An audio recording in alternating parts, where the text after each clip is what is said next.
O que ocorrerá depois do decreto dominical? Você está preparado para o tempo de angústia como nunca houve e como jamais haverá? E o que significa tomar o cálice da ira de Deus sem mistura? Bom, se você deseja saber o que o mundo está prestes a presenciar e como se preparar para não ser pego de surpresa, fique nesse vídeo porque hoje vamos falar do tempo em que as 7 pragas do Apocalipse estarão sendo derramadas sobre a terra.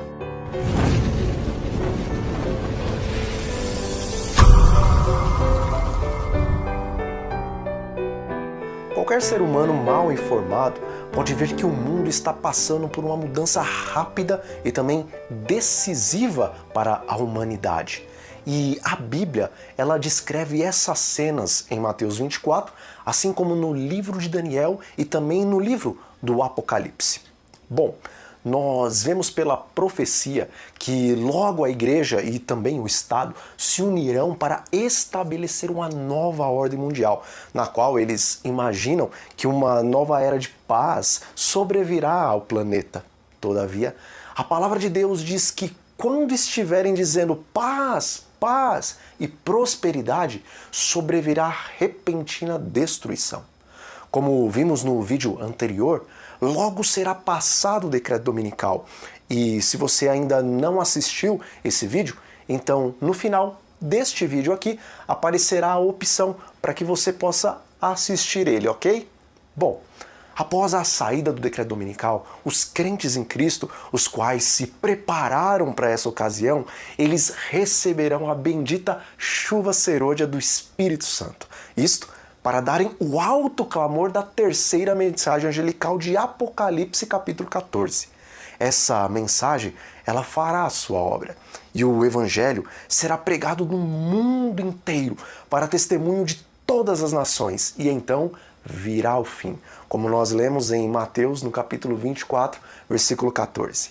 Mas antes que venha o fim, mesmo depois do Evangelho ter sido pregado em todo o mundo e todos os seres humanos terem tomado uma decisão ou do lado de Cristo ou contra Cristo, ainda vai haver uma obra a ser realizada, que é chamada de a obra estranha de Deus.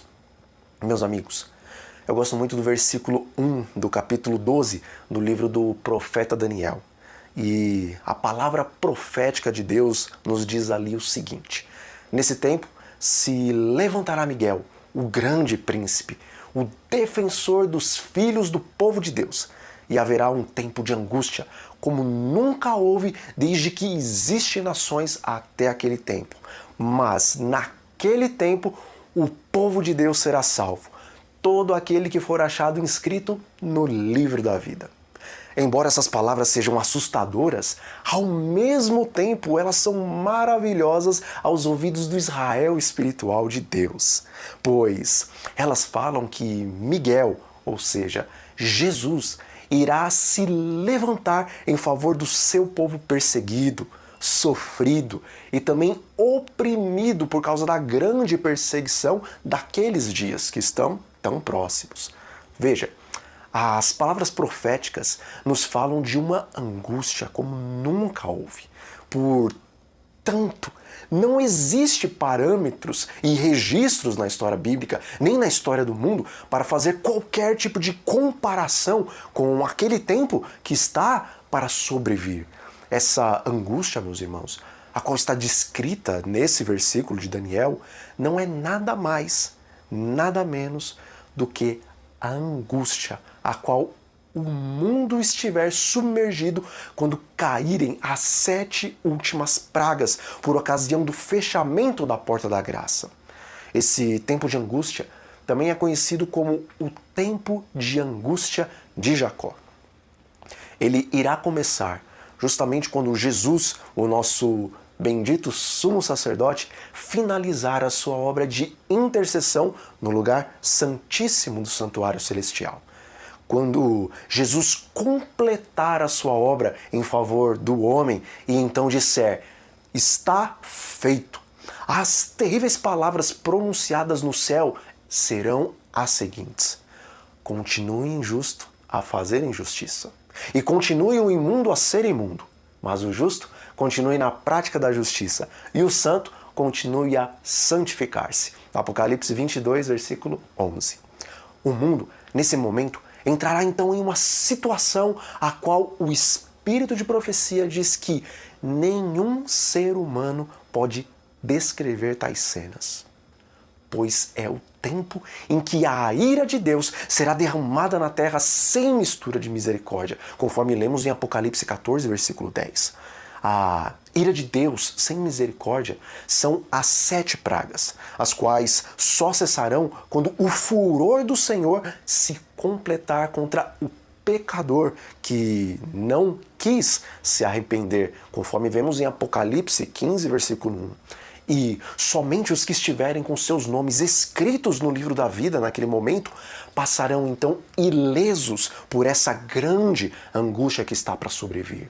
Sim, as pragas de Deus não terão poder sobre os filhos do Senhor, embora eles estarão sim envolvidos em uma grande angústia mental, pois serão ainda eles tentados por Satanás, o qual fará de tudo para que eles venham a pecar no momento em que Cristo já não estiver mais pleiteando entre o Pai e o homem.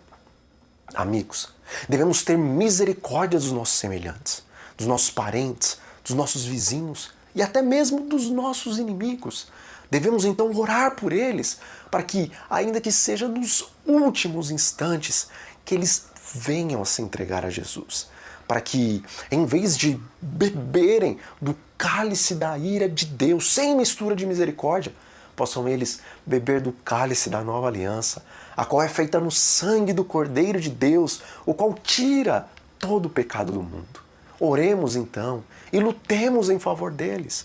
Mas, caso eles estejam demorando em aceitarem a Jesus, não venhamos, amigos, a dizer: eu fiz a minha parte. Mas andemos em oração por essas pobres almas. E andemos a segunda milha. E se for necessário, andemos até 70 vezes 7 milhas para salvar pelo menos alguns desses nossos amigos e inimigos. Em Malaquias 3, versículos 17 e 18, diz que o Senhor guardará a sua propriedade e que será visto então a diferença entre os que servem a Deus e os que não o servem. Veja, por mais que seja difícil permanecer no reto caminho, vale a pena servir ao Senhor, pois a diferença de quem o serve e de quem não o serve ainda será vista.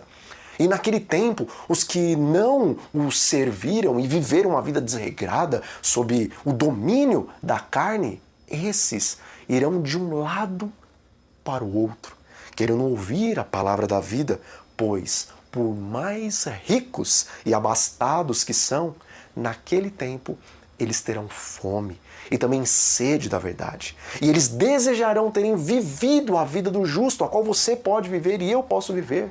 Naquele tempo, eles trocariam tudo para viverem uma vida de restrições e de provações, mas ao lado de Deus. Amigos, a Bíblia diz que aquele que está em Cristo é uma nova criatura e que as coisas antigas já passaram. 2 Coríntios 5,17. E o que nós entendemos por nova criatura? Bom, se nós volvermos um pouco nossos pensamentos para antes de conhecermos a Jesus, como então eram as nossas vidas, elas eram movidas pelos ídolos. Ídolos na música, ídolos no esporte, ídolos na comida, ídolos no vestuário e etc, e etc. Quando então nos tornamos novas criaturas, essas coisas são passadas, irmãos, e delas nos lembramos então com aversão. Mas, se estamos na igreja e estas coisas permanecem em nossas vidas, então não somos novas criaturas. E estamos tão sem esperança em Deus e no mundo, tal como o pecador comum, conforme está escrito em Serviço Cristão, páginas 40 e 41. Amigos, o decreto logo virá, e a perseguição logo ocorrerá, e em breve serão derramadas as 7 últimas pragas de Deus. Então, abandonemos agora os nossos ídolos e vivamos para o Senhor.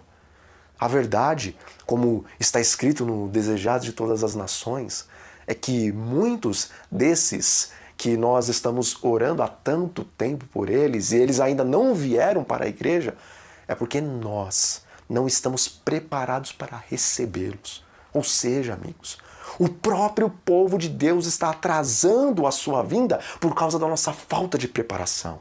Contudo, o cálice da iniquidade dos seres humanos está quase transbordando.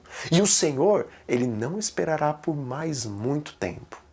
Bom, naquele tempo terrível, pelo fato dos homens terem rejeitado a salvação de Deus, o Senhor também os rejeitará e os entregará nas mãos do inimigo.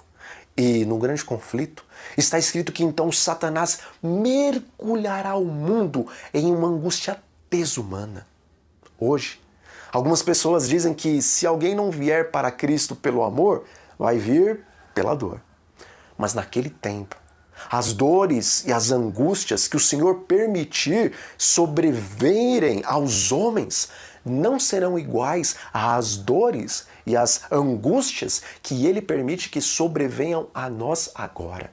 Pois as tristezas que hoje nós passamos nos levam ao arrependimento, o qual gera a salvação. 2 Coríntios 7, versículo 10. Mas naquele tempo, a angústia e as dores que os homens sentirão virá do desprezo de Deus e da sua ira contra o pecador impenitente. Portanto, amigos, agora é a hora de nos prepararmos e pararmos de cochear entre dois senhores. Se o Senhor é Deus, sirva-o. Mas se Baal é Deus, sirva-o. Mas, sabendo que em breve, quando Deus tirar sua proteção dos habitantes da terra, quando o Espírito Santo de Deus for removido do mundo e ficar somente sobre os justos, então Baal mostrará quem realmente ele é, o destruidor. E nessa ocasião, os filhos de Deus estarão então presos nas prisões, enquanto outros estarão nos refúgios das montanhas. Portanto, meus irmãos, não nos apequemos às grandes cidades, mas oremos fervorosamente, pedindo ao Senhor que nos mostre quando sair daqui, para onde ir, e também pedindo a Ele as condições para sairmos, pois chegará um tempo em que confiscarão os nossos bens. E pior do que isso, chegará um tempo que, semelhante ao que aconteceu com os judeus na Alemanha, os filhos de Deus que não saíram das cidades quando tinham a oportunidade de sair, não poderão sair mais. E terão que sofrer ou o martírio ou serem presos. Amigos, é menos pior ver a destruição como Abraão viu, estando de longe, do que ver a destruição como Ló viu, estando muito perto. E pensem nisso. Nenhum familiar de Abraão pereceu na destruição de Sodoma e de Gomorra, mas no caso de Ló, as coisas foram bem diferentes. Por fim, há aqueles que agora habitarem no esconderijo do Altíssimo, naquele tempo eles descansarão à sombra do Onipotente. Eles verão então a recompensa dos ímpios, mas praga alguma chegará na tenda deles, pois o Senhor dará ordens para que seus santos anjos os guardem. E porque tão encarecidamente eles amaram a Deus, o Senhor também os livrará e os colocará em um alto retiro, porque conheceram o nome dele. Eles o invocarão e o Senhor os ouvirá. Deus diz então: livrá-los-ei e os glorificarei. Saciá-los-ei com abundância de dias e lhes mostrarei a minha salvação.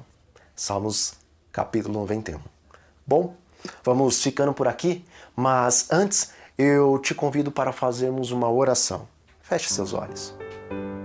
Nosso Deus e Pai, muito obrigado por nos deixar o futuro revelado, de modo que podemos saber que muito em breve o fim de todas as coisas virá. Pedimos, Pai, que o Senhor nos ajude a fazer uma verdadeira entrega de nossas vidas em Suas mãos, para que naquele tempo de terrível angústia, estejamos abrigados debaixo das suas santas e benditas asas. E é em nome de Jesus que nós oramos a Ti. Amém. Amigos, fiquem com Deus e até a próxima.